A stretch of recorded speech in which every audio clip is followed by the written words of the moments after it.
Hello students. Students, today we are going to discuss CFA level 2, CFA level 2 और हमारा topic है economics. Student, हम लोग first reading से स्टार्ट करते हैं, which is currency exchange rates, understanding equilibrium and value। इसमें सबसे पहले जो हमारे पास रीडिंग है जिसमें हमें एक्सचेंज रेट की बेसिक अंडरस्टैंडिंग लेनी है। एक्सचेंज रेट की, student, what is exchange rate?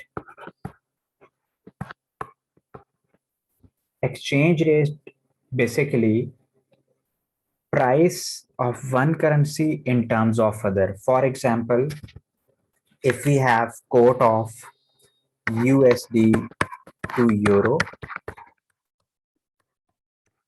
1.4126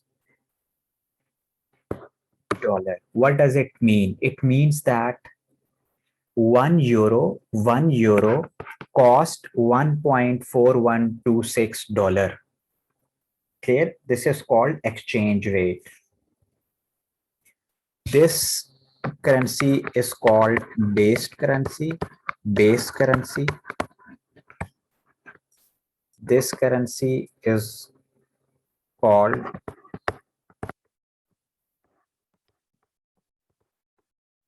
price currency.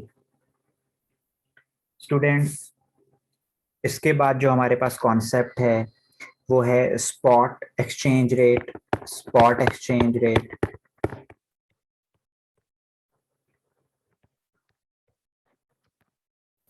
And forward exchange rate.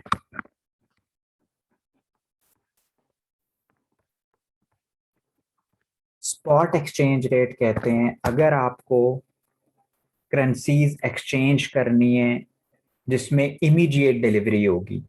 Spot exchange rate is the currency exchange rate for immediate delivery. For immediate delivery.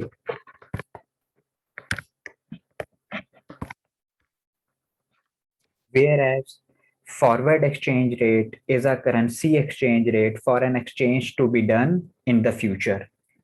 आप आज एक agreement कर रहे हैं। फॉरवर्ड एक्सचेंज रेट क्या होता है? ये बेसिकली एक एग्रीमेंट होता है। हम आज एक एग्रीमेंट कर रहे हैं कि फॉर एग्जांपल फ्यूचर की किसी डेट में 30 डेज के बाद, 60 डेज के बाद, 90 डेज के बाद हम डिलीवर करेंगे करेंसी। किस एक्सचेंज रेट पे डिलीवर करेंगे is called forward exchange rate. For example, हमारे पास कोट है USD to euro. Forward exchange rate है कि 30 डेज के बाद, 60 डेज के बाद हम करेंसी को डिलीवर करेंगे इस एक्सचेंज रेट पे। फॉर एग्जांपल 1.6 डॉलर पर यूरो। क्लियर? इसे कहते हैं forward exchange rate. Forward contract is an agreement to exchange a specific amount of one currency for a specific amount of another currency on a future date specified in the forward agreement. इस agreement में लिखा होता है कि हमें किस date को deliver करनी है, एक्सचेंज करनी है, और सेकेंडली किस रेट पे हमारा एक्सचेंज रेट क्या होगा। क्लियर? इसके बाद जो हमारे पास नेक्स्ट कॉन्सेप्ट है वो है bid and ask. Bid and ask. Student, bid वो रेट होता है, बिड वो रेट होता है जिसपे डीलर बाय करता है, जिसपे डीलर बाय करता है। आपने अक्सर करेंसीज कोट होते देखी होंगी। For example USD to euro है 1.45 टू 1.47। इस तरह के कोट्स आपने देखे होंगे। इसको अगर हम इसको रीड कर किस तरह से करना है कि डीलर जो है 1.45 पे बाय करेगा डीलर, और डीलर सेल करेगा किस पे? 1.47 डॉलर पर यूरो। क्लियर?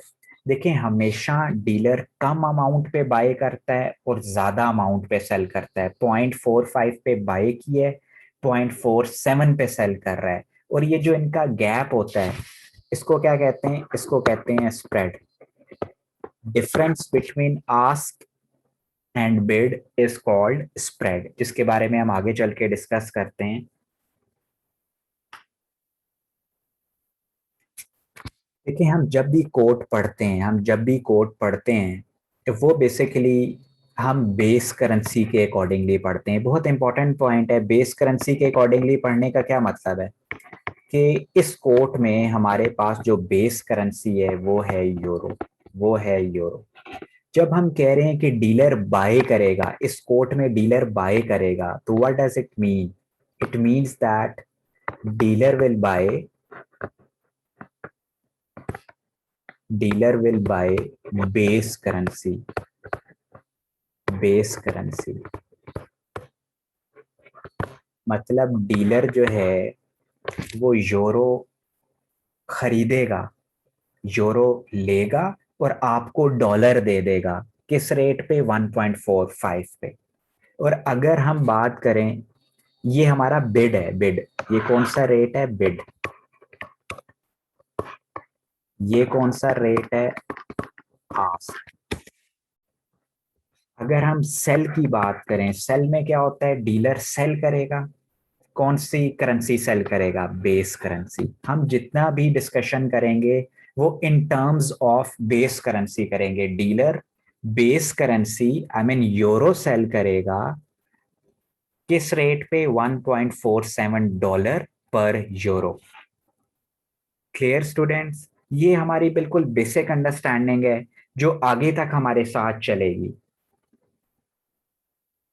यहाँ पर एक बात देखिएगा, आस्क को हम ऑफर भी बोलते हैं। ऑफर, लाइक डीलर ऑफर कर रहा है ये रेट टू सेल, ठीक है, हम इसको ऑफर भी बोलते हैं। ये हमारे बेसिक कॉन्सेप्ट है, इसमें आपने बिल्कुल कंफ्यूज नहीं होना। देखें ये जो स्प्रेड की हमने बात की, जब तक डीलर कम अमाउंट पे परचेज करके ज्यादा अमाउंट पे सेल नहीं करेगा, डेफिनेटली उसको एडवांटेज नहीं होगा। और अगर डीलर को एडवांटेज नहीं होगा तो उसका तो फायदा नहीं है बिजनेस करने का। स्टूडेंट, इसके बाद हम डिस्कस करते हैं स्प्रेड के बारे में। स्प्रेड, अभी हम अपनी बेसिक अंडरस्टैंडिंग डेवलप कर रहे हैं और ये सारी अंडरस्टैंडिंग आगे चल के यूज होगी।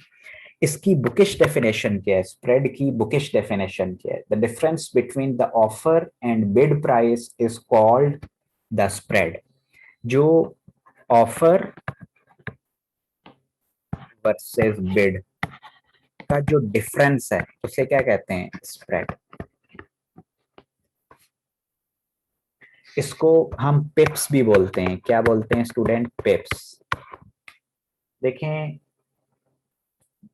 यूजुअली जिस तरह से हमारे पास फॉर एग्जांपल 4 पिप्स हैं, अगर आपके 4 पिप्स हैं तो हम इसको किस तरह से 10,000 से डिवाइड करेंगे? हम इसको डेसिमल में देखने के लिए 10,000 से डिवाइड करेंगे, लाइक 0.004।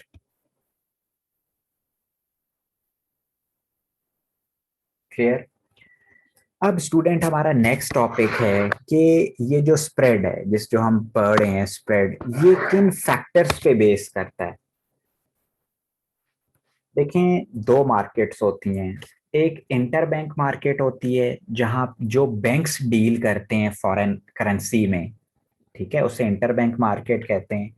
और एक होता है जहां डीलर डील कर रहे होते हैं विद जनरल पब्लिक, ठीक है। तो पहले हम देखते हैं कि स्प्रेड कौन से फैक्टर्स पे डिपेंड करता है। डीलर पॉइंट ऑफ व्यू से स्प्रेड कौन से फैक्टर्स पे डिपेंड करता है?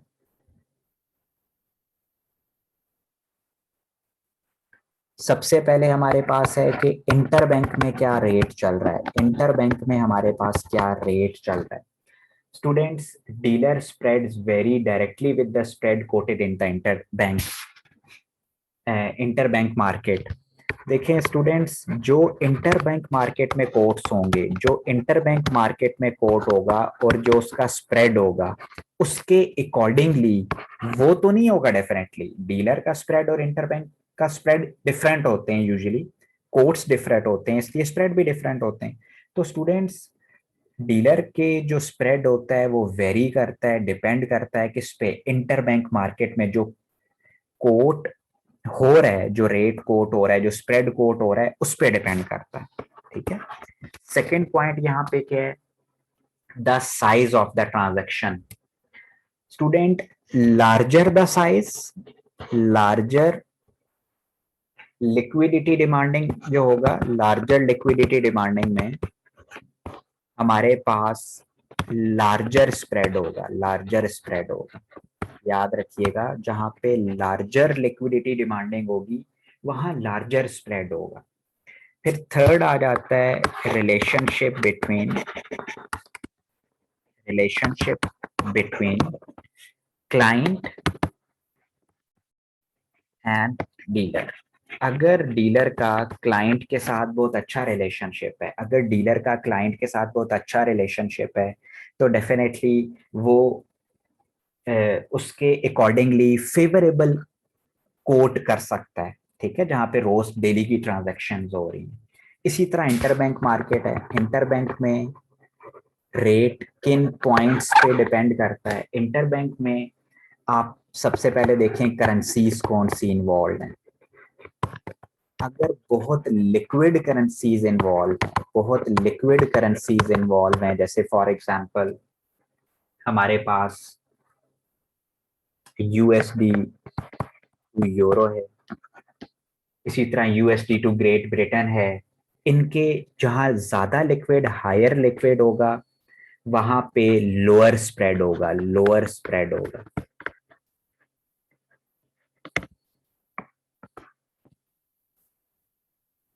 अगेन सेकेंड हमारे पास फैक्टर है time of day, time of day कि डे का कौन सा टाइम है। अगर आप उस टाइम पे ट्रांजैक्शन कर रहे हो बैंक में, जो बहुत ज्यादा लिक्विड टाइम है, जहां पे इंटरनेशनल मार्केट्स भी ओपन हो चुकी हैं, डीलिंग चल रही है, अगर आप बहुत ज्यादा लिक्विड टाइम में, बहुत ज्यादा लिक्विड टाइम में डील करेंगे, तो आपका बहुत ज्यादा लिक्विड, जहाँ पे बहुत ज्यादा लिक्विड होगा या डिमांड होगी, तो वहां पे नैरो स्प्रेड होता है, नैरो स्प्रेड होता है। इसी तरह हमारे पास थर्ड है market volatility, market volatility. Third point, interbank, basically हम देख रहे हैं कि स्प्रेड की फ्लक्चुएशन में, स्प्रेड की वोलेटिलिटी में कौन से फैक्टर हैं जो डीलर पॉइंट ऑफ व्यू से इफेक्ट करते हैं और इंटरबैंक मार्केट के पॉइंट ऑफ व्यू से इफेक्ट करते हैं। जहाँ पे मार्केट वोलेटिलिटी है, मार्केट वोलेटिलिटी में स्टूडेंट्स जहाँ पे हायर वोलेटिलिटी होगी, जहाँ पे हायर वोलेटिलिटी होगी वहाँ पे हायर स्प्रेड्स होंगे, हायर स्प्रेड। क्लियर?